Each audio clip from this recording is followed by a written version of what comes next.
Now we're going to dive into the interaction system that our players will use to teleport around the level. We're going to create some doors that our players can interact with that you can extend to be any other type of interactable object as well. And once we've unlocked the door, our player will be able to walk through that door or use and interact with the object to teleport over to the flag here. So we'll put a door up here, another door here, and then we'll have a way for the player to go between the two once the door is opened. So we're going to start with an empty game object. We're going to create an empty game object called door, and I'm just going to zero out the position for now. We'll reset the position so that it's all at 0, 0, 0. We're going to add in a closed door child. So I'll just drag that down here as a child. And then underneath that closed door, I'm going to add the closed door top as well. The closed door top I'll set to a position of 0 and 1 on the Y so that we get that nice full door. We've got the top and the bottom there. Let's go reselect those. And then I'm going to move them up to the position that I want it to be in. So this door I want it to be right over here. This is that exit that's going to get me to the flag. I also want to have a door over here that I can get in. So this will be like the entrance door. So I'm going to select my door closed mid, duplicate it with Control D, drag it over here with Control, and just get it right up into the, I think the position that I want, which is probably right about there. Now I'm going to add in some open doors. I've got my closed doors. I want to have open versions of them as well. To do that, I'm going to take my open mid and I'll just drag it over here under door again and do the same with the top, just to the top as a child there. I'll set the position here to 1 and 0 on the X again. And then I'm going to move this thing to just be in the same position as this first door. So I'll just Control drag it up. Nice and easy if I'm holding Control, then hit Control D, duplicate, and get an open door over here as well. So now I've got an open door and a closed door in both positions. I'm going to rename these now. Let's call this closed 1. And we'll call this one closed 2, and we'll call this open 2 and open 1. I want to make sure that they're matching. Oh, I didn't put the D there. Let's put opened 2. I want to make sure that these match. Just on the naming standard there. So opened and closed doors, 1 and 2.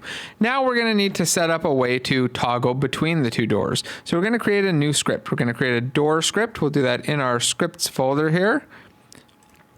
Right click, create a new C# script. We'll call this door, and then we'll attach it to our door before we open it. So we'll grab the door, drag it right on.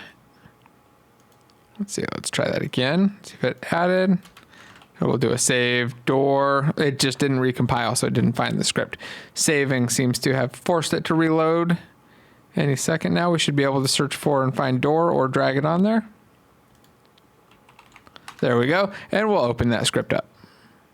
So in this script, I said I wanted a way to open and close doors. So I'm going to add those first. I'm going to delete out the start and update, and we'll add a public void open.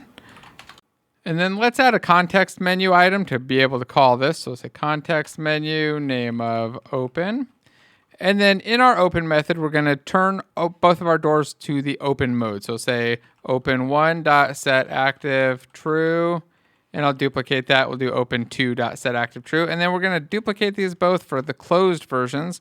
Say closed 1 and closed 2. And of course, we're going to set the active state of these to false when we open the door. Now I don't have either of these, so I'm going to go create them. We'll go up to the top and just do game object, open 1, duplicate. We'll do an open 2, and we're going to duplicate again, do a closed 2 and a closed 1. I need to make these serializable though, so I'll hold Alt and drag and add a square brace, serialize field. And now I've got my openable door. I also probably want to have it closable though, so I'm going to take the open section, duplicate it, hit the left arrow and enter, and let's call this close. We'll change the context menu to be close as well. And then down here, we'll just invert these. So this will be false, false, true, and true. Now I should be able to save and build and even execute those in edit mode. So let's go back into the editor. I should be able to right click, go to open mode, go to close mode. Oh, I have to assign them first though. So let's assign closed 1, closed 2, and opened 2, and opened 1. Then I'll right click and we hit open, they switch to open mode, hit close, and they switch to close mode.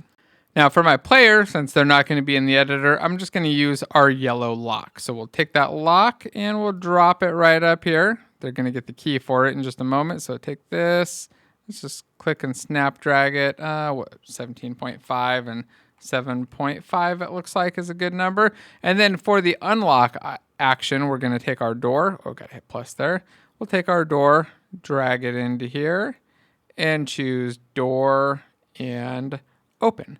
So when we unlock this with our key, it'll open up the door. Let's move our key really quick. So I'll just take that key. Actually, what I'll do is duplicate it, Control-Shift-F it real quick, zero out that position. Oh, I had another yellow key right there at the beginning too, so I guess it probably wouldn't have mattered either way. But I'm going to hit play now. Oh, after I move my player back over. And then we'll make sure that our key actually opens the door. So let's just grab the player. Let's just move this guy way over here. Perfect. Run over, grab our key. Go grab the second key that I don't actually need. We'll go up here. We'll use that. The door becomes unlocked. And now I could go through it theoretically. The next part will be setting up our interaction system so we can actually go through the door now that it's unlocked. For now, though, let's stop playing, go into plastic, and make our commit that we've added the door and door script with lock to open it. And I want to make sure that my door is in here. I've got a couple extra random JetBrains files from Writer in here, and that my level file is in there. We'll check that in.